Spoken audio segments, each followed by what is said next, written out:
Thrithala member വി.ടി. Balram ഉന്നയിച്ച പ്രശ്നം വളരെ ഗൗരവമുള്ളത് തന്നെയാണ്. മലബാർ എന്നറിയപ്പെടുന്ന പാലക്കാട് മുതൽ ഭാരതപ്പുഴയ്ക്ക് വടക്കോട്ടുള്ള പ്രദേശങ്ങളിൽ KSRTC ബസ്സുകൾ താരതമ്യേന കുറവാണ്. ആകെ 5765 ബസ്സുകളുള്ളതിൽ 1406 ബസ്സുകളാണ് ആ പ്രദേശത്തുള്ളത്. അതായത് 24.38%. സർവീസുകൾ ഇവിടെ നിന്നുള്ള സർവീസ് അവിടെയും വരുന്നവർ കൊണ്ട് കൂട്ടുകയാണെങ്കിൽ 33% സർവീസുകളാണ് ആ പ്രദേശത്തുള്ളത്. ആകെയുള്ള യൂണിറ്റുകളിലും ഏതാണ്ട് 25% തന്നെയാണ് ആ പ്രദേശത്തേക്കുള്ളത്. നമ്മുടെ അസംബ്ലി മണ്ഡലങ്ങളുടെ എണ്ണത്തിലും 60-80 എന്ന് നമുക്കറിയാം സാർ. അതുകൊണ്ട് അദ്ദേഹം ഉന്നയിച്ച വിഷയത്തിൽ ഗൗരവമുണ്ട് എന്ന് തന്നെയാണ് ഗവൺമെന്റ് കാണുന്നത്. KSRTCയുടെ പരിമിതികളും പരാധീനതകളും ഈ സഭയ്ക്ക് വളരെ വ്യക്തമായിട്ടറിയാം.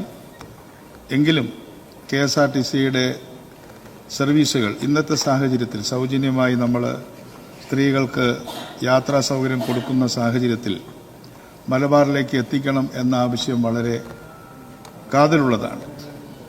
എന്നോട് സഭയിൽ മഞ്ചേശ്വരം അംഗം പറയുകയുണ്ടായി, മഞ്ചേശ്വരം താലൂക്കിൽ ഒരു സർവീസ് പോലും ഇല്ല എന്ന് പറയുകയുണ്ടായി. അത് വളരെ ശ്രദ്ധേയമായൊരു കാര്യമാണ്. അത്തരം സ്ഥലങ്ങളിൽ പുതിയ സർവീസുകൾ തീർച്ചയായിട്ടും നമുക്ക് കൊണ്ടുവരണം. അല്ലെങ്കിൽ ഈ ആനുകൂല്യം എന്താണെന്ന് ചില പ്രദേശങ്ങൾ അറിയാതെ പോകുന്നൊരു സാഹചര്യം ഉണ്ടാകും. അതിന് ഗവൺമെന്റ് പരമാവധി ശ്രമിക്കും എന്ന് മാത്രമാണ് സഭയെ അറിയിക്കാനുള്ളത്. ചോദ്യം സർ, ബഹുമാനനായ ഗതാഗത വകുപ്പ് മന്ത്രിയുടെ ഏറ്റവും ഉചിതമായ അനുകൂല മറുപടിക്ക് പ്രത്യേകമായിട്ടുള്ള നന്ദി അറിയിക്കുകയാണ്. എനിക്ക് സ്പെസിഫിക് ആയിട്ട് എടുത്തു ചോദിക്കാനുള്ളതും അങ്ങയുടെ ശ്രദ്ധയിൽ വീണ്ടും കൊണ്ടുവരാനുള്ളതും അല്ല, ഞങ്ങൾ ചെയ്തോളാം.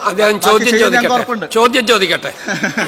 ചോദ്യം ചോദിച്ചോളൂ. എനിക്ക് സ്പെസിഫിക് ആയി തന്നെ ചോദിക്കാനുള്ളത്, ഇങ്ങനെ വടക്കൻ ജില്ലകളിലേക്ക് അവിടെ കൂടുതൽ KSRTCയുടെ സാന്നിധ്യം വ്യാപിപ്പിക്കും, കൂടുതൽ ഫ്ലീറ്റുകൾ ആ പ്രദേശങ്ങളിൽ ഡിപ്ലോയ് ചെയ്യും എന്നൊക്കെ അങ്ങ് പറയുന്ന സാഹചര്യത്തിൽ ഇത് ഓപ്പറേറ്റ് ചെയ്യുന്നതിന് വേണ്ടിയുള്ള ഒരു ഡിപ്പോ തൃത്താല കേന്ദ്രീകരിച്ച് ആരംഭിക്കാൻ സാധിക്കുമോ?